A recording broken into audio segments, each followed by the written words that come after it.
Hi, I'm Dr. Kurt Woeller for Integrative Medicine Academy.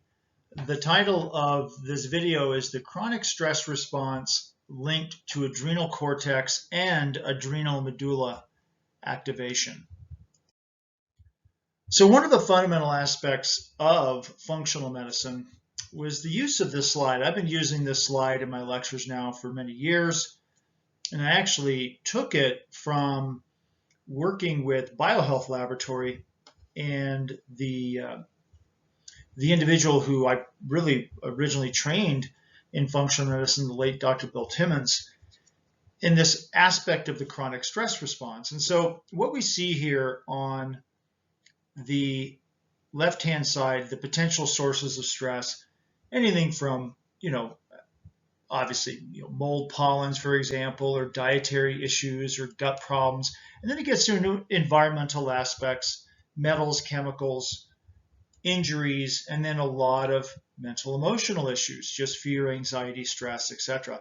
And all of that causes chemical changes in the body sequenced through the hypothalamus. And so the fundamental aspect of the chronic stress response was always about the hypothalamus talks to the adrenal cortex through the production of ACTH. And so ACTH stimulates the adrenal cortex to produce cortisol.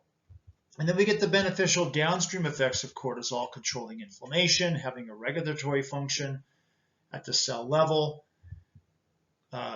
glucose metabolism, etc., etc. But with cortisol, there should be a negative feedback. So if we get enough cortisol circulating around, it'll actually turn off the response within the hypothalamus, which will tone down the ACTH. But the chronic stress response basically states that we keep getting stimulation into the hypothalamus, which keeps stimulating the adrenal cortex, which keeps producing cortisol. And then over time, our brain essentially gets numb or reduced hypersensitivity to the cortisol. And so we just get caught in this vicious loop.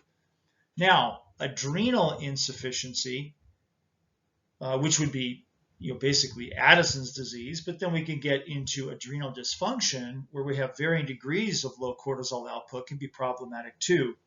Now, DHEA is a counter-regulatory hormone against excessive surges of cortisol, but over time, when we get a drop in cortisol or a drop in DHEA or an imbalanced ratio between the two, this is where we start to manifest with energy production issues, so glucose dysregulation, mitochondrial problems. We start affecting things within the cardiovascular system, the bones, fat metabolism, and then ultimately this can lead to immune system problems as well. And so really take your pick on any one of these different diseases or disorders can often be linked back to the chronic stress response. And so that is a fundamental aspect of functional medicine. You can do 4-point cortisol tests looking at morning, noon, afternoon, nighttime cortisol levels along with DHEA to get a functional assessment of the HPA axis with regards to cortisol and DHEA output. One of the other things to consider, though, when you're thinking of the chronic stress response and the signaling through the hypothalamus, is that there is another system involved as well.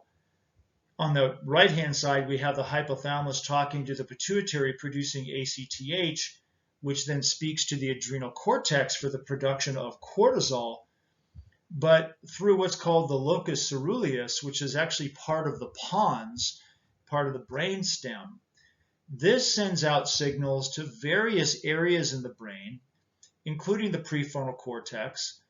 It has communications through the thalamus, the sensory cortex, the amygdala, the hippocampus, etc.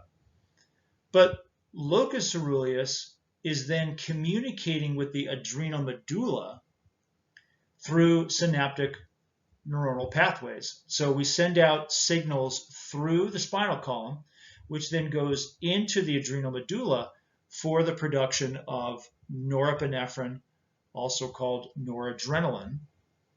And then that gets metabolized or converted over into epinephrine or adrenaline. And so that has its own physiological effects. So for example, norepinephrine can be involved in memory, in attention, in focusing.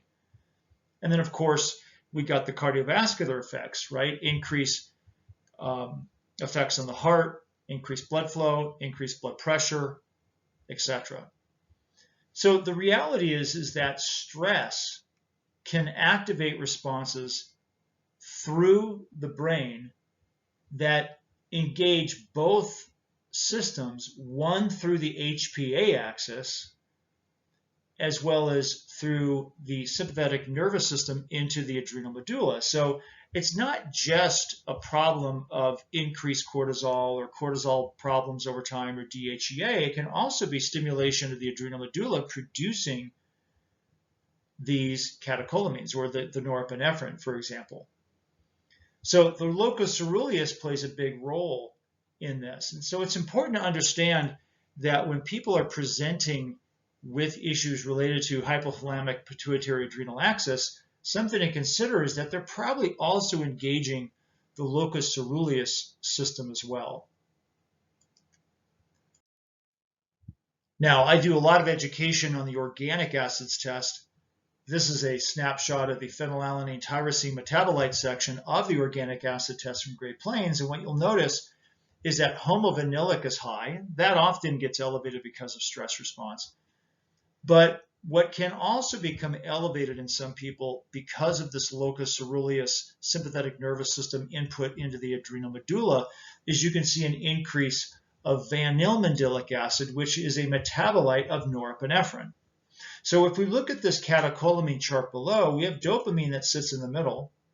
We feed into dopamine through phenylalanine tyrosine dopa, and then dopamine gets converted to norepinephrine through dopamine beta hydroxylase. And so this reaction is what's happening in the adrenal medulla,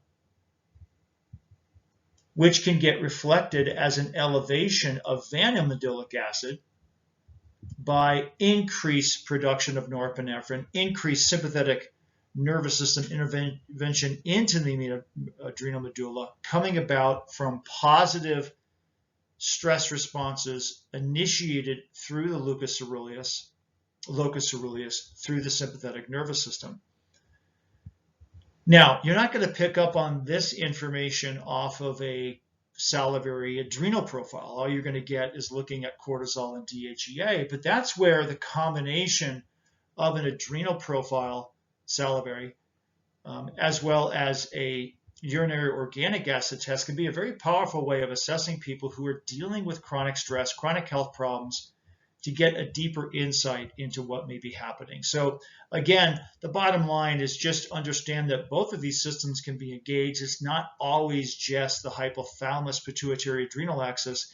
There is a brain to adrenal medulla axis as well that gets engaged by stress.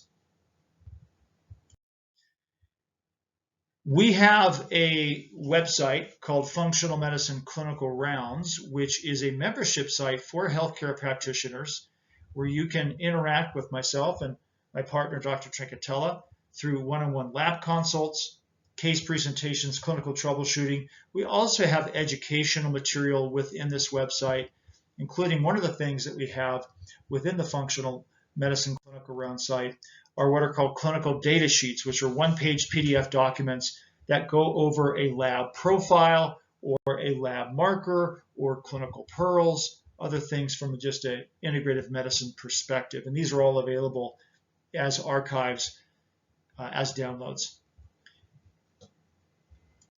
If you have any questions about any of our mastery courses through Integrative Medicine Academy, please reach out to us at integrativemedicineacademy@gmail.com. You can also visit our main website at integrativemedicineacademy.com. Again, I'm Dr. Kurt Woeller for Integrative Medicine Academy. Thank you.